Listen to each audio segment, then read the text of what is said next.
Bonjour tout le monde, je suis très contente de vous retrouver pour un tuto maquillage. C'est le genre de vidéo que je filme très rarement, mais là j'avais envie de m'amuser, de m'éclater un petit peu, de filmer un look de saison, en fait un look d'automne, mais uniquement avec des produits de grande surface ou vraiment des produits à petit prix. Encore une fois, c'est un tuto ultra facile, les yeux c'est assez chargé, mais je trouve ça magnifique, mais c'est très simple.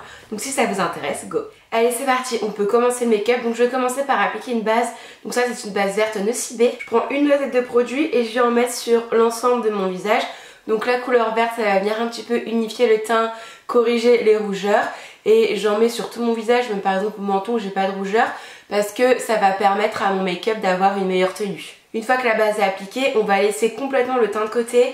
On va venir d'abord faire les yeux, donc je vais venir appliquer une base à paupières. Étant donné que j'en ai pas à petit prix, je vais venir utiliser cet anti-cerne là en tant que base. Donc c'est l'anti-cerne, je mets Maybelline.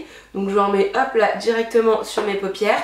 Et ensuite je viens estomper le tout au doigt. C'est parti pour le make-up des yeux. Donc comme palette à petit prix, j'ai choisi celle-ci que j'ai trouvée sur Amazon. Je vous mettrai le lien en barre d'infos. Donc c'est la Sunset Dusk de la marque Beauty Glazed. Et en gros c'est clairement un dupe de la palette Natasha Denona. On a déjà fait un crash test de cette palette, elle est ultra pigmentée, elle est très jolie. Donc dans un premier temps je viens prélever ce fard là qui est un rose clair et je viens l'appliquer au niveau du creux de paupière. J'ai déjà dit dans une précédente vidéo lorsqu'on avait fait le crash test de cette palette, mais vraiment la palette je la trouve de très bonne qualité pour le prix. Je me rappelle plus exactement de son prix, je vous mettrai tous les liens en barre d'infos, mais je trouve les fards de très bonne qualité. Certes un peu poudreux, faut bien taper son pinceau, c'est pour ça que je vais faire mon teint après. Mais très bien pigmenté, les fards se travaillent très facilement. Toujours avec le même pinceau, donc c'est un 217 de MAC. Je vais venir mélanger deux couleurs, donc la couleur rose juste ici avec la couleur mocha. Et je viens l'appliquer au niveau de mon coin externe.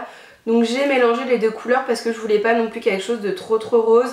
Et dans la palette il n'y a clairement pas de bordeaux. Et enfin je trouve que le bordeaux c'est particulièrement la couleur de l'automne. Et je fais pas vraiment souvent de maquillage, je vous l'avouerai, enfin vous le savez. Mais j'avoue que faire des petits make-up d'automne je trouve ça sympa. Et finalement là je suis en train de me dire que je vais même repasser par-dessus mon creux de paupière. Donc j'ai pas prélevé de produit hein. Je fais avec ce qui me reste sur le pinceau. Là les contours ils sont pas archi nets, mais vu que j'ai pas fait mon teint, je pourrais venir corriger avec un petit peu d'anti-cerne après. Donc ça c'est solution de facilité. Donc hop là, en fait je vais en mettre au niveau du coin externe.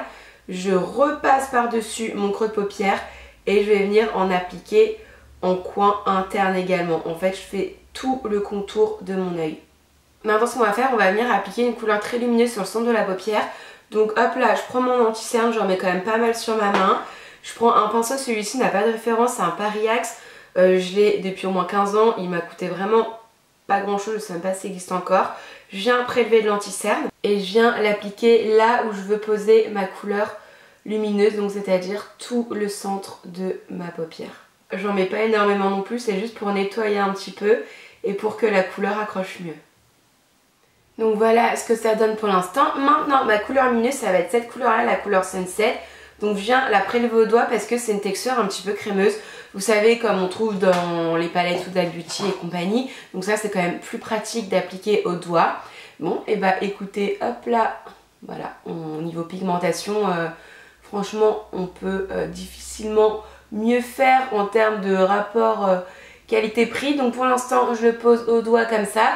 Et ensuite je viendrai flouter un petit peu les bords en fait pour créer une sorte de dégradé, mélanger un petit peu les couleurs entre elles. Et ensuite comme je disais je vais venir flouter très légèrement les bords pour pas avoir de démarcation en fait. Voilà, pour fondre un tout petit peu les couleurs entre elles. Donc je viens pas frotter comme ça parce qu'autrement ça va tout déplacer, ça va un petit peu tout effacer, ça va tout estomper. Mais je viens juste comme ça, hop là, au niveau des bords. Et là on est quand même content de ne pas avoir fait son teint avant parce que j'ai quand même pas mal de chutes. On va laisser les yeux comme ça pour le moment. Je prends juste une petite lingette démaquillante pour retirer toutes les chutes avant de faire mon teint.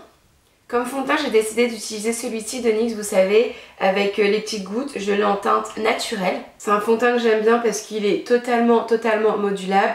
Je le trouve bien couvrant. Il me fait pas du tout briller, sur moi il tient clairement toute la journée et en fait une fois sur la peau je le sens pas du tout.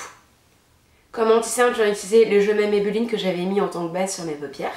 La teinte que j'ai, c'est la teinte Light et j'ai mis une bonne dose d'anti-cerne parce que j'ai pas mis énormément de fond de teint et j'avais encore pas mal de choses à camoufler sur les joues étant donné que je veux faire un maquillage, pour moi ça c'est un maquillage assez chargé, je veux clairement un teint parfait et un dessous de l'œil parfait.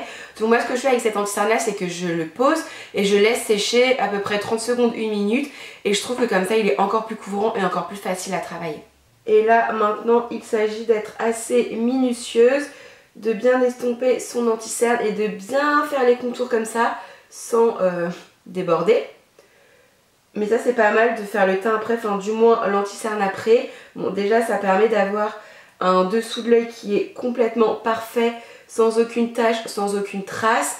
Et surtout quand on n'a pas été archi précise au début, on peut bien faire les contours comme on le souhaite.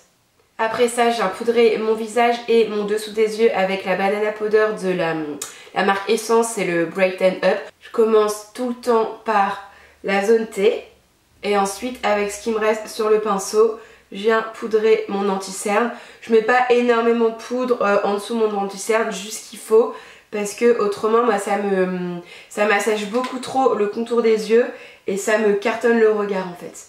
On va laisser le teint de côté, mais avant de passer aux yeux, on va pouvoir passer aux sourcils. Donc là, j'ai un crayon sourcil de la marque Adobe. D'un côté, il y a le goupillon, d'un côté, il y a le petit porte-mine. Je l'ai en teinte 30. Dans un premier temps, bien entendu, je viens les brosser et je viens ensuite les redessiner. Alors, j'ai dit que j'avais la teinte 30. En fait, non, c'est pas la teinte 30, c'est la teinte 03.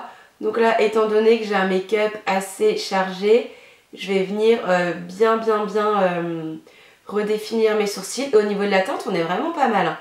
Donc je commence comme d'habitude par, hop là, tracer le bas de mon sourcil. Une fois que ma ligne du bas est tracée, je viens travailler le petit circonflexe là. Une fois qu'il est dessiné, je fais ma ligne du haut. Hop, donc je travaille à coup par à coup, je fais pas directement des grands traits, des grosses lignes. Une fois que ça c'est fait, que le bas est fait, j'ai juste à travailler la queue de mon sourcil. Au niveau de la tête, je viens faire des tout petits à-coups parce que j'aime pas avoir une tête de sourcil trop marquée. Ouais. C'est quand même plus sympa les sourcils maquillés. Je reprends mon goupillon, je viens fondre le crayon à sourcils dans mes sourcils pour avoir quelque chose d'un petit peu plus fondu. Et ensuite, je viens les fixer avec le mascara à sourcils de Je m'aime Maybelline qui est le Brow Drama. En fait, c'est un fixateur de...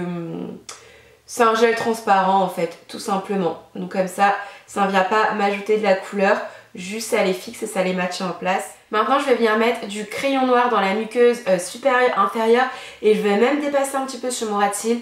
Par contre, je viens de me rendre compte que j'ai pas du tout de colle noir, de crayon noir à petit prix, donc malheureusement ça sera un Make Up Forever, un Aqua XL. Donc c'est parti dans la muqueuse supérieure, ensuite muqueuse inférieure et je viens un tout petit peu déborder sur ma ligne de ras de cils.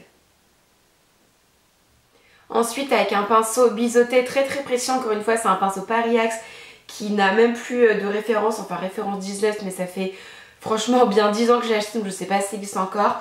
Je vais reprendre mon mélange de rose et mon mélange mocha. Et c'est parti, je viens en appliquer sur mon ras de cils. Et en fait, je viens le fondre un petit peu avec le noir. Donc je le fonds bien avec le noir. Et je vais jusqu'au coin interne. Une fois qu'on en est là, hop là, une petite pointe de Pearl qui est un blanc très lumineux sous le sourcil. Ça va apporter un petit point lumière et ça cache les petites repousses. Ça permet de faire un petit coup de propre et d'estomper très légèrement ici en fait pour pas avoir de démarcation. Maintenant je crois bien qu'on en est à l'étape du mascara, donc je vais en utiliser deux. Donc le primer L'Oréal, le Paradise, et ensuite le mascara Paradise. Et je vous avouerai que le combo des deux ensemble, ça va limite me faire comme si j'avais posé des faux cils, parce que là va falloir tout donner sur les cils, parce qu'avec ce genre de make-up, en plus j'ai pas du tout mis de liner parce que j'aime pas trop ça, donc va falloir tout donner sur les cils. Une fois que la base a un petit peu séché, c'est parti pour le mascara. Et celui-là, là, le Paradise Extatic de L'Oréal, c'est clairement un des mascaras favoris de grande surface. Voilà ce que ça donne avec du mascara, ça va être quand même clairement mieux avec du mascara, le résultat est 10 fois plus joli. Maintenant il serait temps de réchauffer un petit peu, c'est un tout pâle, donc pour ça je vais utiliser la poudre bronzante La Roche-Posay. Donc je vais venir mélanger tout simplement les trois couleurs.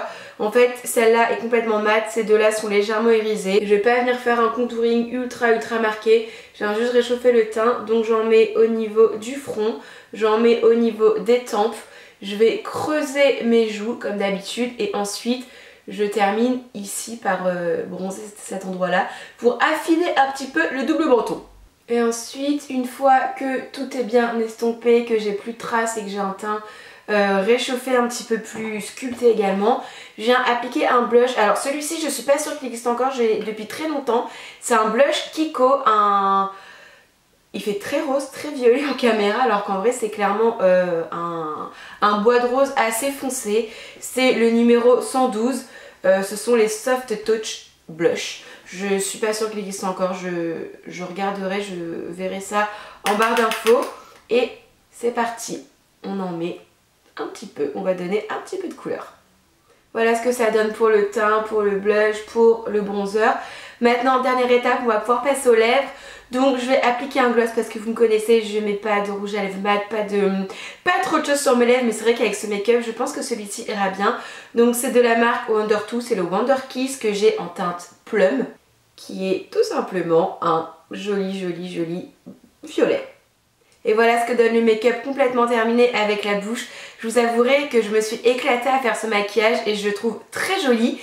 C'est pas le genre de make-up que je fais souvent, je porte pas souvent ça, mais je me suis vraiment amusée à le faire et finalement je trouve le résultat vraiment joli. Ce soir je dois avoir des copines et je vais rester comme ça. J'espère qu'elles vont bien aimer. Voilà les filles, les garçons, n'hésitez pas à me dire en commentaire ce que vous en avez pensé. Encore une fois, j'ai essayé d'inclure que des produits soit petit prix, soit de grande surface, sauf pour le crayon Kohl parce que j'en avais pas à petit prix, et également pour le gloss parce que vous savez j'ai très peu de produits lèvres, donc j'en ai que quelques-uns et c'est vrai que j'ai pas beaucoup de petits prix et encore moins des couleurs intenses comme ça. Encore une fois, n'hésitez pas à me dire en commentaire ce que vous en avez pensé, et si vous aimez ce genre de vidéo, ce genre de tuto, et bah dites-le moi, peut-être qu'on en refera d'autres. Et en attendant une prochaine vidéo, je vous embrasse fort et je vous dis à très vite, bye.